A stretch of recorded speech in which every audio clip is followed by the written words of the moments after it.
En esta época se necesitan cristianos consagrados, porque estamos viviendo en una época realmente muy difícil, donde las autoridades han usurpado todas las cosas que tienen que ver con la iglesia, que tienen que ver con la educación. Ellos han monopolizado casi todas las áreas, incluso se han metido en áreas que no corresponden, que tienen que ver con la familia. Pero en una situación como la que estamos viviendo, tenemos que buscar que haya cristianos que amen a Dios a pesar de todas las circunstancias y a pesar de todo lo que está sucediendo. Estamos en una época cuando la iglesia está sufriendo y ha sufrido una pandemia, y la pandemia ha llegado en un punto muy crucial porque ha hecho que la iglesia por un momento se desestabilice y por un momento parezca que no sabe hacia dónde va. Pero creo que es tiempo cuando los cristianos consagrados deben de entender cuál es su papel dentro de la iglesia. En esta ocasión quiero compartir con ustedes un pasaje muy hermoso de Primero de Crónicas, capítulo 11, versículo 1 al 47. Solamente tomaré algunos versículos para poder expresar, para poder mostrar algunos de los principios que un cristiano consagrado debe tener, o para ser un cristiano consagrado. Lo primero que quiero que ustedes vean está en el versículo número 1 al versículo 3.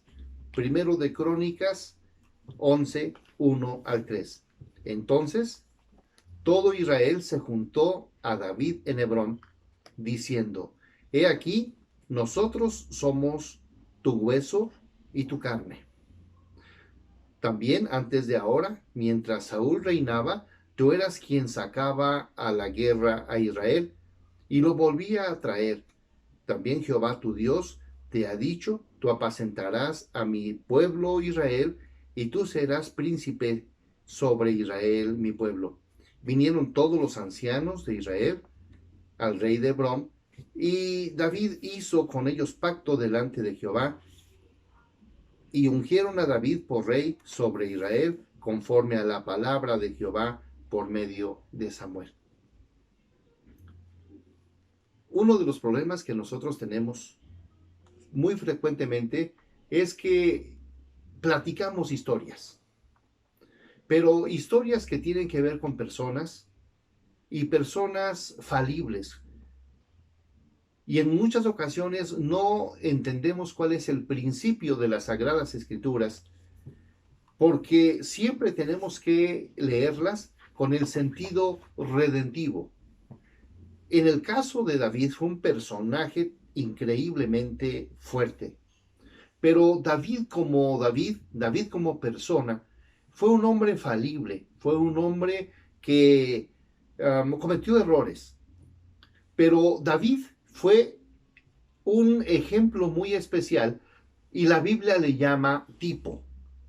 Tipo es un personaje, un evento, un animal, pero que representa a Cristo en algún momento de su vida o en algún detalle. Y cuando nosotros nos acercamos a este pasaje, vemos inmediatamente que David es un tipo de Cristo. Y noten por favor esto. Dice: entonces todo Israel se juntó a David en Hebrón, diciendo: he aquí, nosotros somos tu hueso y tu carne. David recibió una promesa por parte de Dios cuando era adolescente de que llegaría a ser rey. Y ustedes recuerdan aquella historia tan especial donde llega Samuel, llega con Isaí y le dice: oye, ¿tienes hijos? Sí, sí tengo hijos, pues tráelos por favor. Y fue trayendo uno por uno hasta que parecía que ya no había alguien más. Y preguntó: ¿no tienes otro hijo? Claro que sí tengo uno, pero está pequeñito, ve a traerlo. Cuando Samuel encuentra que David es el hombre que Dios ha ungido o que va a ungir, le pone el aceite, le derrama el aceite y lo unge, lo prepara, le autoriza que un día va a ser el rey de Israel. Prontamente, en una ocasión cuando Saúl está pasando por sus delirios y sus tristezas, cuando está pasando por una situación muy triste de depresión, manda a traer una persona que sepa tocar algún instrumento, en este caso el arpa, y dicen que hay un jovencito que lo hace muy bien y es David y entra por primera ocasión al palacio. Pasan los años y otra vez David llega al palacio, pero ahora como un joven de batalla. Acaba de destruir, de enfrentar y destruir al gigante Goliat. Y ya se queda en el palacio y también ahí mismo contrae nupcias. Es la segunda ocasión que llega al palacio. Pero en este pasaje que estamos viendo, ya es la gente del pueblo, cuando ya Saúl ha muerto, ellos mismos van y buscan a David para hacerlo rey. Y le dicen, todo el pueblo se juntó en Hebrón diciendo, he aquí nosotros somos hueso de tu hueso. Nosotros somos carne de tu carne. Somos hueso y carne tuya. Lo que le está diciendo es que tú y nosotros somos uno y queremos que tú seas nuestro rey. Para mí es muy significativo que la Biblia diga hueso y carne tuyo, porque eso me recuerda aquel pasaje donde Adán le dice a Eva, hueso de mi hueso y carne de mi carne, para decirle, tú y yo debemos ser uno, para tener una identificación como una sola persona, como algo indivisible. Y aquí el pueblo se acerca con David y le dice, queremos que tú seas uno con nosotros, queremos que seas parte de nosotros. Y un cristiano consagrado tiene una primera característica, que se convierte en uno con la iglesia. El cristiano se convierte en uno con la iglesia. Yo mencioné que David era un tipo de Cristo y Cristo es jefe y cabeza de la iglesia. Cristo es el esposo de la iglesia. Entonces, esto hace una unidad muy interesante. Me encanta porque este es un aspecto doctrinal. Cristo y la iglesia deben ser uno. Nosotros encontramos en distintos pasajes de la Biblia que Cristo es el esposo, la iglesia es la esposa y estamos esperando en el libro de Apocalipsis un cumplimiento total cuando en la venida de Cristo venga por su novia, por su esposa. Y dice la Biblia que ella ya está preparada para vestirse con lino fino y resplandeciente, para esperar al rey, para esperar a su esposo. Entonces, el Cristo y su iglesia son uno, pero el creyente consagrado, que es parte de la iglesia, debe estar consagrado, debe estar esperando ser uno con Cristo. Debe de tener un acercamiento muy especial.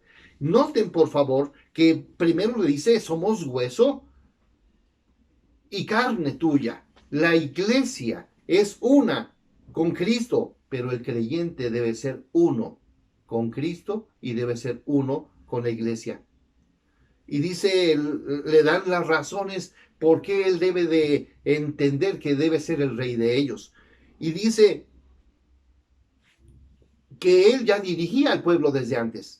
Él ya había estado con el pueblo, los llevaba y los traía en la batalla.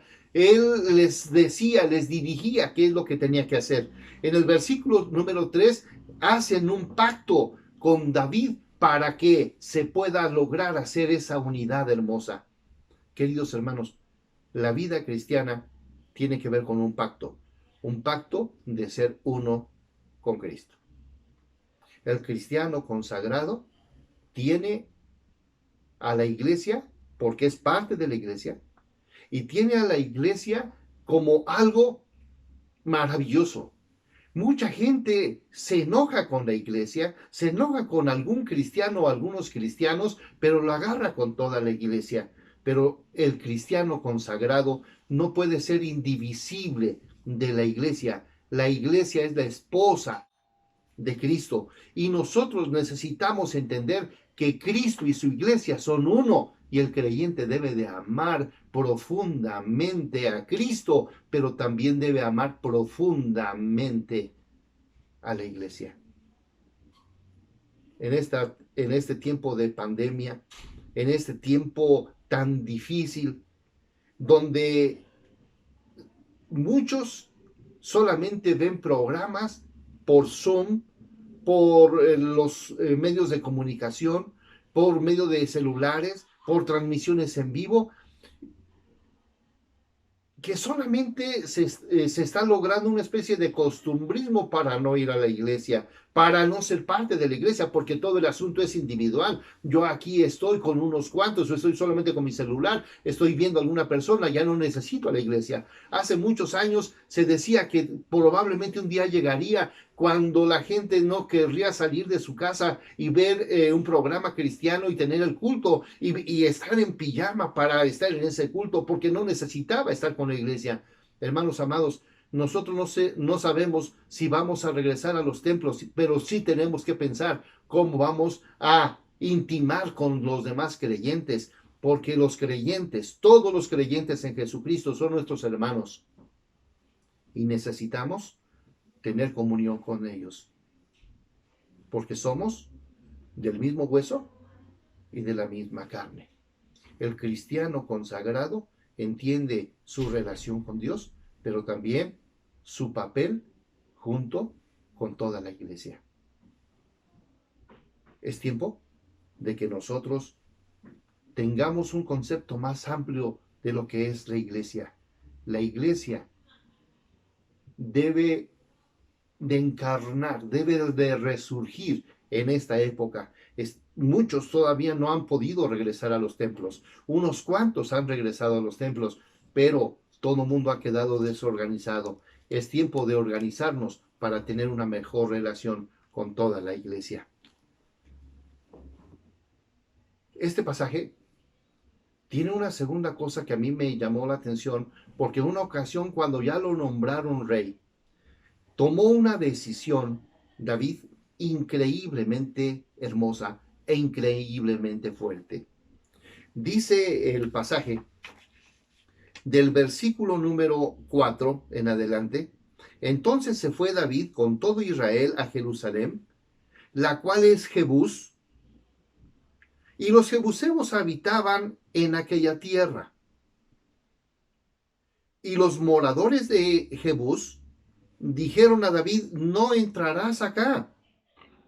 Mas David tomó la fortaleza de Sión, que es la ciudad de David, y David había dicho: el que primero derrote a los jebuseos será cabeza y jefe.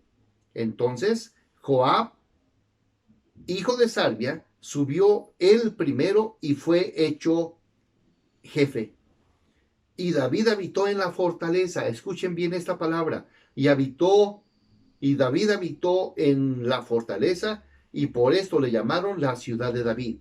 Y edificó la ciudad alrededor desde Milo hasta el muro, y Joab reparó el resto de la ciudad, y David iba adelantando y creciendo, y Jehová de los ejércitos estaba con él.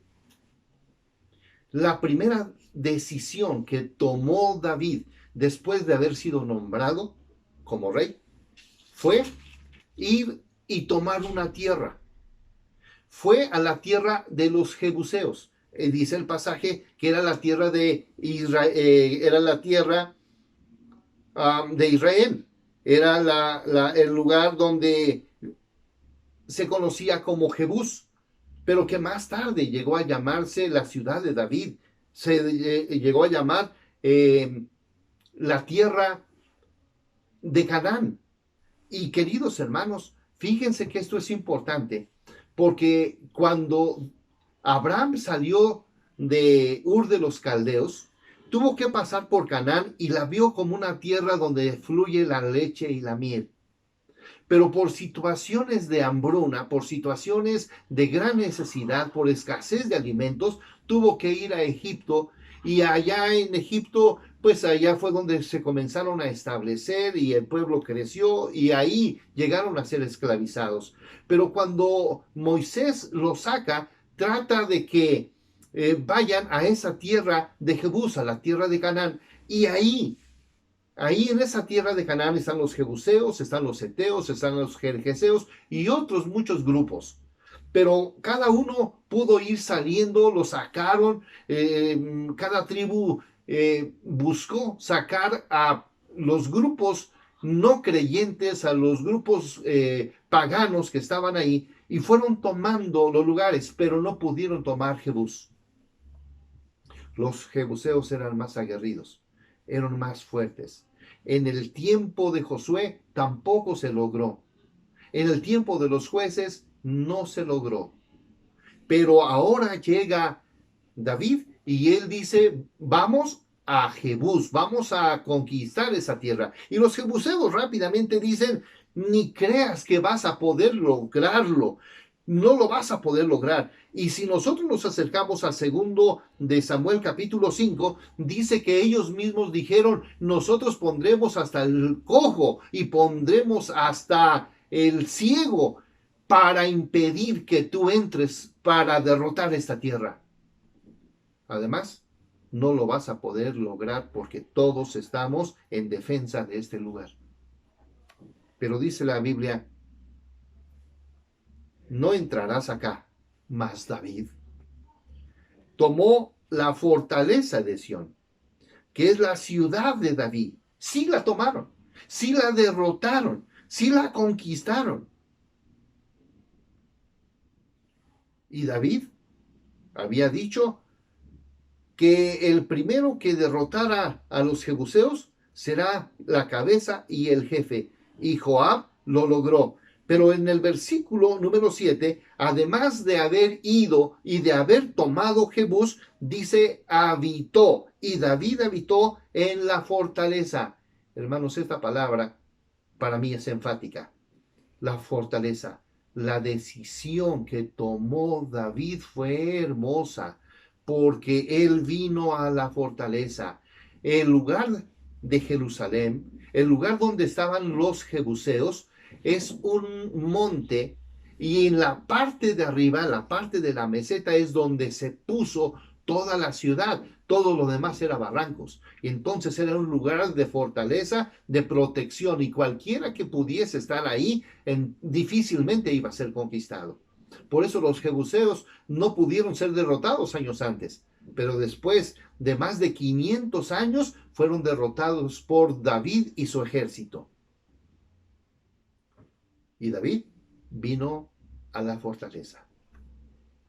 Queridos hermanos, para ser cristianos consagrados, necesitamos venir a la fortaleza.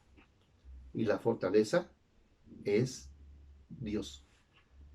Usted recuerda aquel pasaje que dice, Dios es nuestro amparo y nuestra fortaleza, nuestro pronto auxilio en la tribulación. Dios es nuestro amparo y es nuestra fortaleza. Esa ciudad representaba la presencia de Dios, y David en este momento lo que está haciendo es buscar la presencia de Dios, estar en la ciudad donde Dios es glorificado, en esa ciudad de fortaleza, de paz, de tranquilidad. Él deseó estar y él lo hizo. Qué hermosa decisión. Yo aplaudo a David porque David creyó que era importante ese lugar. Y claro, representaba la presencia de Dios. La fortaleza está en Dios. La fortaleza es estar en el Señor Jesucristo. La fortaleza es ser dirigidos por el Espíritu Santo. Un cristiano consagrado debe de entender que debe estar siempre en la fortaleza. Porque la fortaleza trae seguridad. La fortaleza trae paz. La fortaleza da ánimo. La fortaleza da larga vida. La fortaleza trae tranquilidad y paz espiritual. Queridos hermanos, el creyente consagrado siempre está en la fortaleza, siempre está en Dios. Muchos han descuidado la fortaleza. No estoy hablando de templos, estoy hablando de Dios. Cuando nosotros nos apartemos de Dios, estamos saliendo de la fortaleza y nos estamos haciendo personas vulnerables. Si salimos de la fortaleza, nosotros nos convertimos en personas en riesgo. Si salimos de la fortaleza, nos convertimos en personas indelebles. Somos personas que no podremos resistir a los embates del enemigo y de los enemigos. Pero si estamos en esa fortaleza que es Dios, estaremos seguros de por vida. Qué hermoso fue lo que hizo David, porque David representa a nuestro Señor Jesucristo, y nuestro Señor Jesucristo nunca se apartó de la fortaleza que es Dios. Él decía, mi Padre y yo uno somos. Apartados de mí, nada podéis hacer, dijo el Señor Jesucristo. Entonces, los cristianos consagrados, a pesar de que podamos ir o no ir a los templos, debemos estar en la fortaleza, y la fortaleza es Dios. Estamos en épocas difíciles donde no podemos ir a los templos.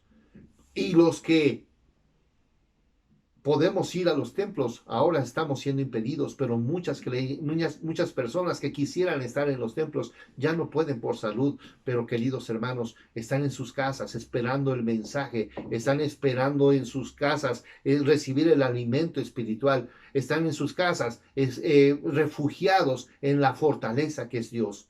Muchos tienen una comunicación con Dios en sus hogares, a puerta cerrada o a puerta abierta, pero están viviendo en la fortaleza, y Dios es nuestro amparo, nuestra fortaleza, nuestro pronto auxilio en la tribulación. Por tanto, no temeremos aunque la tierra esté removida, porque la consagración, la unidad y la comunión que tengamos con el Padre nos dará esa fortaleza maravillosa. Sigue el pasaje, y David hizo algo tremendo, porque dice la Biblia que él hizo un ejército muy grande, que él hizo un grupo de personas que estaban viviendo en situaciones difíciles. Usted recuerda en 1 Samuel capítulo 22, la cueva de Adulam.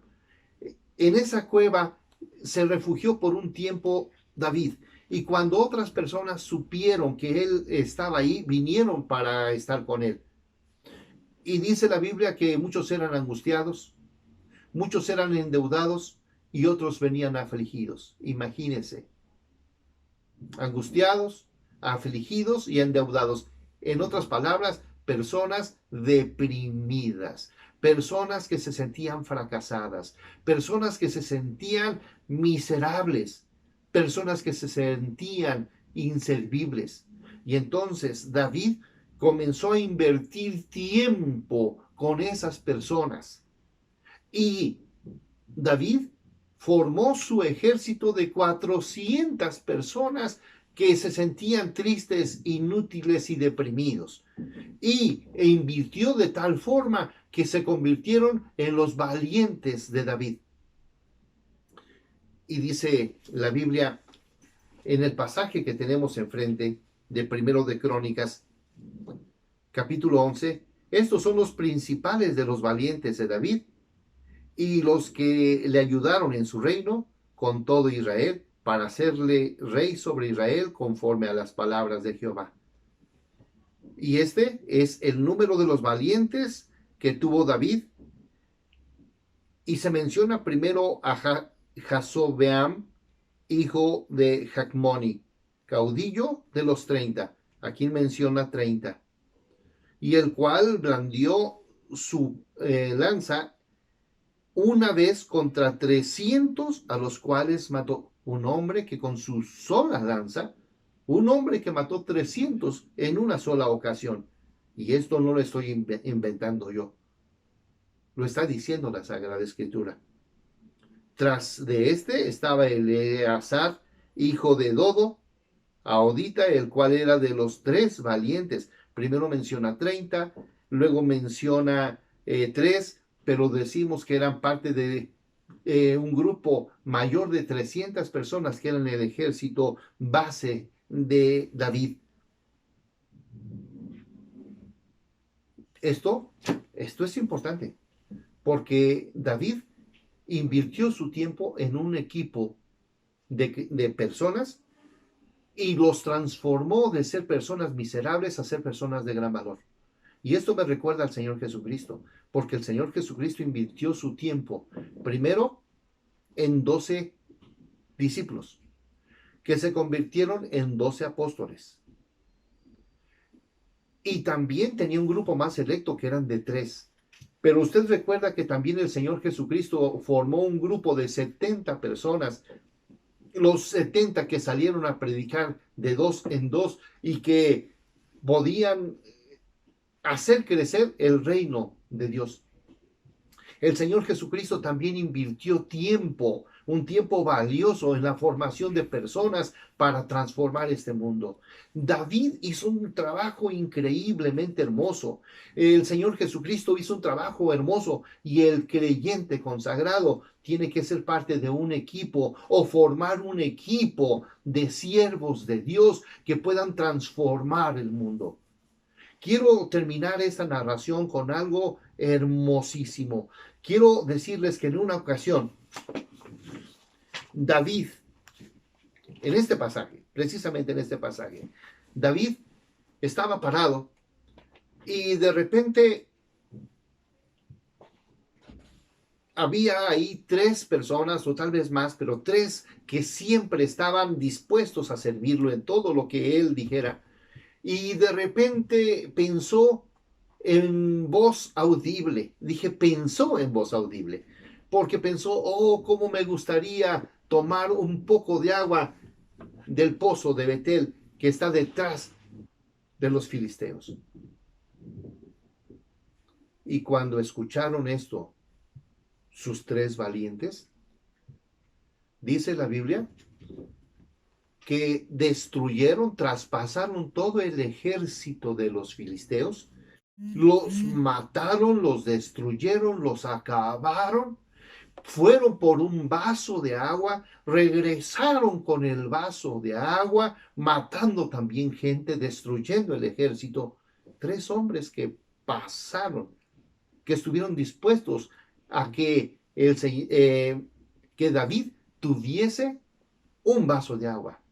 Cuando le entregan el vaso de agua, no sé qué tanta agua llevaría, porque llevaron el agua en medio de una gran matanza, en medio de espadazos, en medio de enfrentamientos con un vaso de agua, y lo entregan a David porque su deseo era tomar un vaso de agua de aquel lugar. Y entonces cuando él ve el sacrificio que hacen todos ellos, toma el vaso, lo vacía y dice, ¿cómo podría yo tomar esta agua donde todos estos 3 han sido, han sacrificado su vida por morir por mí? Y aquí yo encuentro 2 lecciones. Una, donde estos 3 están dispuestos a hacer cualquier cosa por su líder, que están dispuestos a hacer cualquier cosa por aquel que los ayudó, los levantó e hizo un equipo con ellos. Pero también encuentro un compromiso de protección y de seguridad, donde el rey no quiere que ninguno de sus soldados mueran por causa de él. Queridos hermanos, esto también lo encontramos en la vida y la persona del Señor Jesucristo. Cómo me gustaría que nosotros como cristianos consagrados estemos dispuestos a ir hasta las máximas consecuencias y morir por Cristo. morir por el Salvador, morir por el que entregó su vida por nosotros para hacernos nuevas criaturas, para alcanzar la madurez, para ser hombres transformados y un día alcanzar la gloria.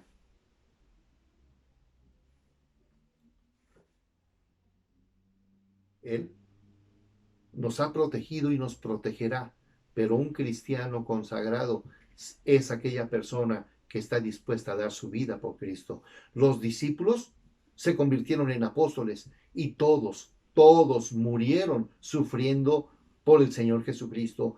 El último fue Juan, el teólogo, Juan el discípulo amado, y él fue, dice la tradición, que él entró o lo metieron a un caso de aceite hirviendo, pero no murió y todavía siguió predicando el Evangelio. Pero todos los diáconos que vemos en el libro de los Hechos y otros muchos hombres murieron entregando su vida por el Señor Jesucristo. Un cristiano consagrado es aquel que está dispuesto a morir por su Salvador. Hermanos,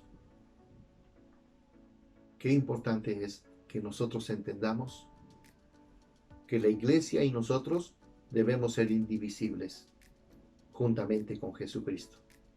¿Cómo tenemos que entender que siempre tenemos que estar en la fortaleza que es nuestro amado Dios? Para tener esa intimidad y ese compromiso con Él, que nos dará una solidez y una tranquilidad maravillosa para su servicio. Y finalmente, un cristiano consagrado es aquel que está dispuesto a dar su vida por su Salvador, Jesucristo. Que el Señor les bendiga y busquemos siempre vivir una vida de consagración, teniendo esos tres elementos en nuestra vida cristiana. Que el Señor les bendiga.